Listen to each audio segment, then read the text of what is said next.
সারাদিন রোজা রেখে যদি শরীরকে হেলদি কিছু দিতে না পারা যায় তাহলে কিন্তু হয় না। তো শরীরকে হেলদি রাখতে একটা হেলদি ড্রিঙ্কসের দরকার তো পড়েই। আসসালামু আলাইকুম, সবাই কেমন আছেন? আশা করি সবাই অনেক অনেক ভালো আছেন।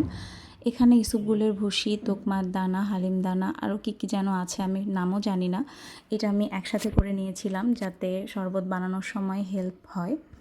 এরপরে বাজার থেকে ডিমগুলো কিনে এনেছিলাম, যেগুলোকে আমি সুন্দরভাবে অর্গানাইজ করে রাখছিলাম। এরপরে আমার হেল্পিং হ্যান্ড আসলেন, আমি তাকে দেখিয়ে দিচ্ছিলাম যে কী কী কাটতে হবে, সবজি, পেঁয়াজ, কাঁচামরিচ, এগুলো উনি আমার কথা মতো আমাকে হেল্প করছিল। তারপর বাজার থেকে আনা কিছু ফ্রুটসগুলোকে আমি সুন্দরভাবে অর্গানাইজ করছিলাম। রমজানে একটু ফ্রুটস ইফতার আইটেমে রাখতে হয়, এতে শরীর ভালো থাকে। তারপরে আগের রাতে ভিজিয়ে রাখা ডালগুলোকে আমি সুন্দরভাবে ওয়াশ করে নিলাম। এখন এগুলোকে ব্লেন্ড করব। আর সাথে ছোলাও ভিজিয়েছিলাম, সেগুলোও সুন্দরভাবে ওয়াশ করে নিব। এগুলো এখন সিদ্ধ করে রান্না করার জন্য প্রসেস করা হবে।